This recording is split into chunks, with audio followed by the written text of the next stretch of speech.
Spokesperson Report 502. The comment in front of the White House 101. Restoring U.S. role for world peace and security lies in the victory of anti-imperialist and anti-U.S. joint struggle. First, the United Nations, which had previously been a rubber stamp of the U.S. and is becoming obsolete.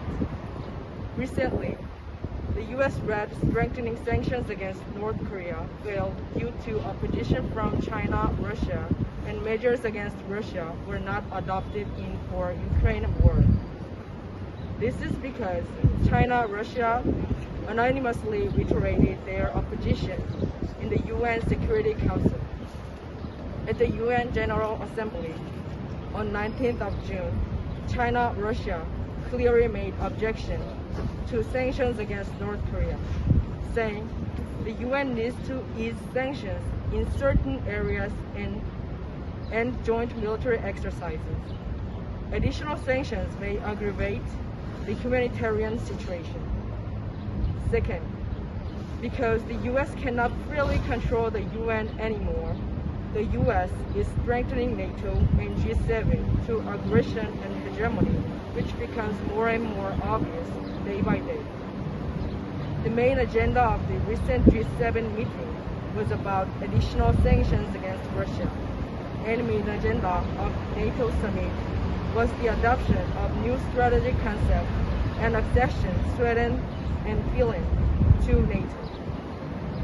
Through the new strategic concept, NATO transforms from an aggressive organization against Russia to an aggressive organization against Russia, China, and North Korea, and reveals clearly that it's the vehicle of nuclear war.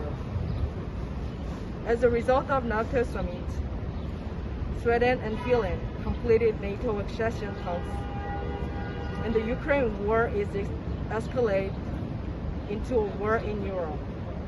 NATO's forces are expanding to Indo-Pacific region and provoking the war exercises in South Korea and Taiwan. Third, the main culprit responsible for destroying world order is the U.S., the head of imperialism, not anyone else. This is also reflected in the plot to elect Japan as a non-permanent seat member of the UN and expel Russia in the UNSC. Initially, the UN was an international organization established as an achievement of the victory of the International Anti-Fascist Front in World War II. The true nature of U.S. aggression and hegemony is revealed by electing Japan, which is a war criminal country and planning to revive militarism, and to expel Russia, which succeeded the Soviet Union as a victorious country that leads international anti-fascist front. The way for UN to shred rubber stamp of the US and restore its original role for world peace and security lies in victory of anti-imperialism and anti-US joint struggle. The time is at hand. July 11, 2022, in front of UN headquarters, New York City. Spokesperson Office of the People's Democratic Party.